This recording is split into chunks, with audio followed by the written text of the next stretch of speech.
สวัสดีค่ะเพื่อนๆ วันนี้พี่แดงจะพามากินตำป่าทะเลดงดิบนะคะ เพื่อนๆทานด้วยกันนะคะ ถาดใหญ่เลย ถาดบักเอฟเลย มากินน้ำกันนะจ๊ะมีชะอม มีผักชะอมด้วย ชะอมดิบ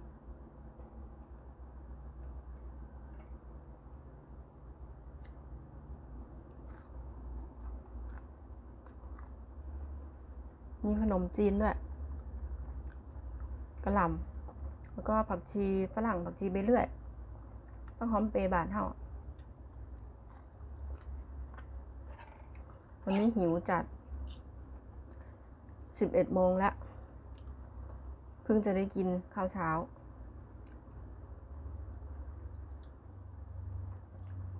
พี่แดงออกจาก IF ละ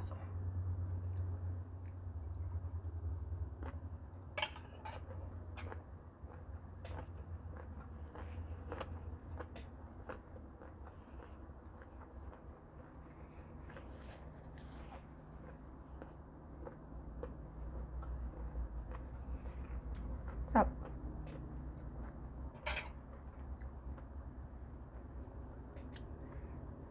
ปลาหมึก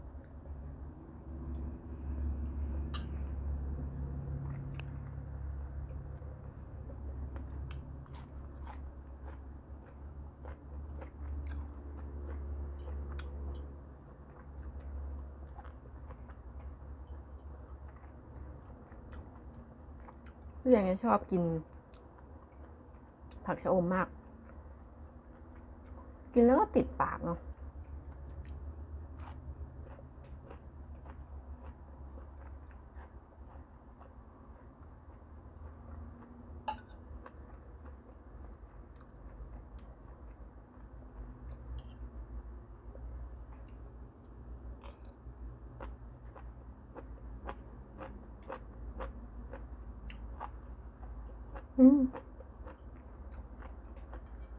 แซ่บ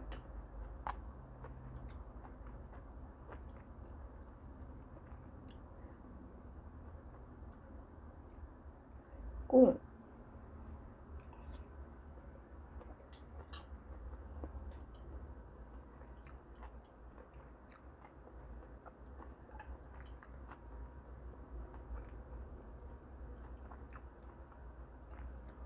พี่แดงกินกุ้ง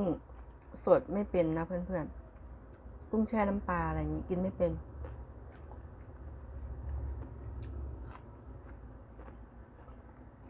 แซลมอนสดอย่างเงี้ยก็กินกับเขาไม่เป็น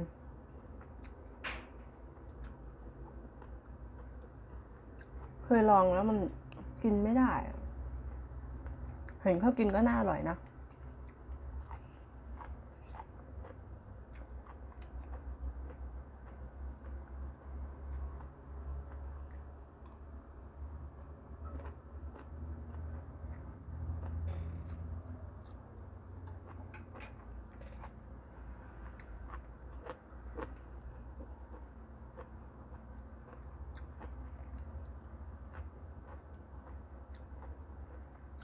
ขออนุญาตใช้มือนะคะ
กินข้าวเที่ยงกันหรือเปล่าเนาะอุ้ยลูกทางนี้เขาก็กินข้าวเช้า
พื่อนใหม่ เพื่อนใหม่ใจเย็นๆนะคะพี่แดงเข้าไปหาทุกคนทุกคอมเมนต์ไม่ว่าจะเป็นเพื่อนเก่าเพื่อนใหม่รอนิดนึงเนาะ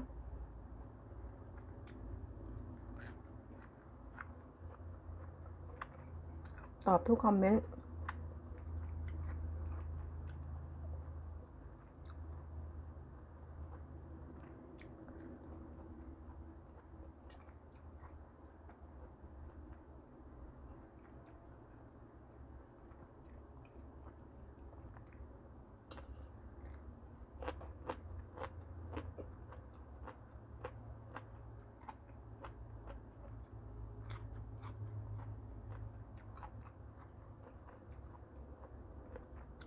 ถ้ากิริยาไม่เหมาะสม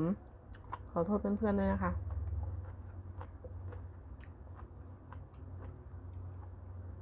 ถ้ากิริยาไม่สุภาพ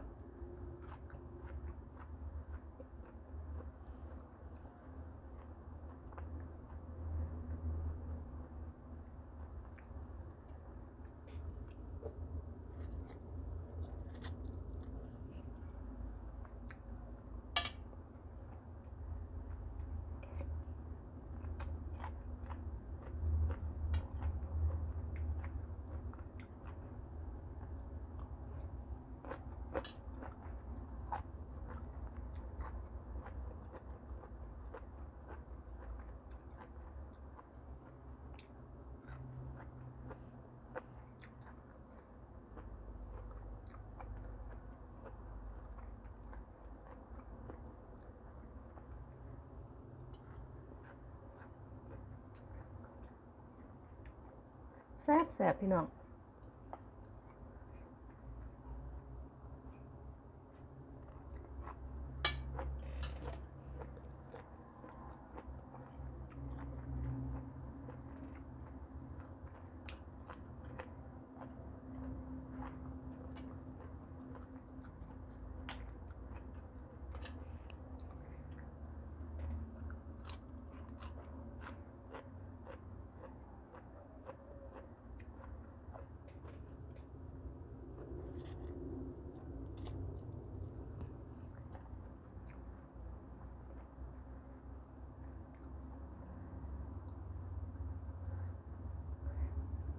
จักมือจักสอนเนาะโอ้ยเงิด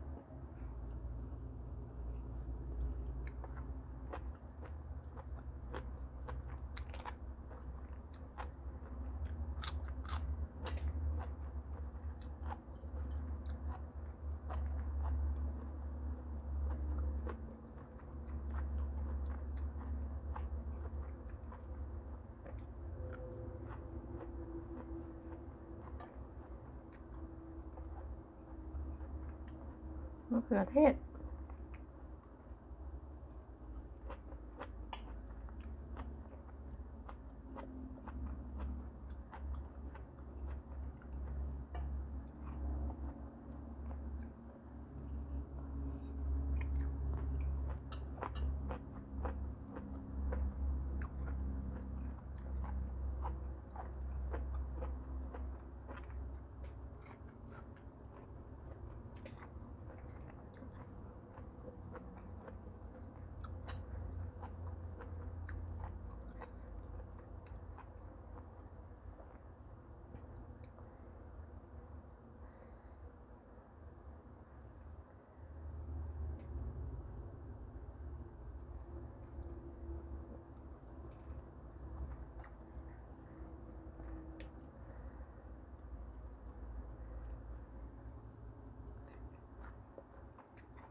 ตอนนี้ผักกำลังแพงเนาะชะอมกรัมละ20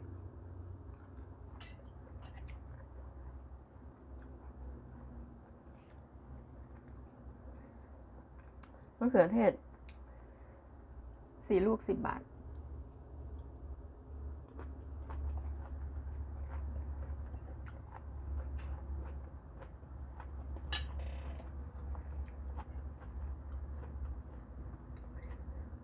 เมื่อวานซื้อผักหมดเกือบ100เนี่ย แตง20 ถั่ว20 อย่างละ20อะเนาะ ได้แค่3-4 อย่างเอง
เดี๋ยวพี่แดงก็จะขอตัวแล้วนะ เพราะว่าพี่แดงเป็นคนกินช้า แล้วมันจะกินเวลาเพื่อนไปเยอะ เดี๋ยวพี่แดงจะมานั่งกินต่อ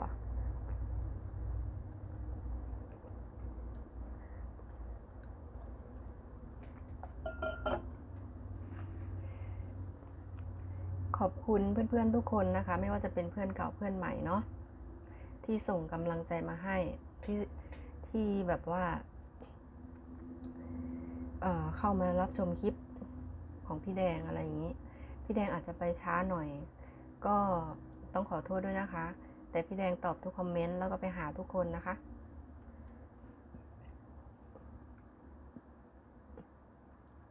ขอบคุณเพื่อนๆนะคะ ที่ติดตามรับชมคลิปวิดีโอนี้ อย่าลืมกดไลค์ กดแชร์ กด Subscribe ให้พี่แดงด้วยนะคะเพื่อเป็นกำลังใจ เจอกันคลิปวิดีโอหน้าค่ะ สวัสดีค่ะ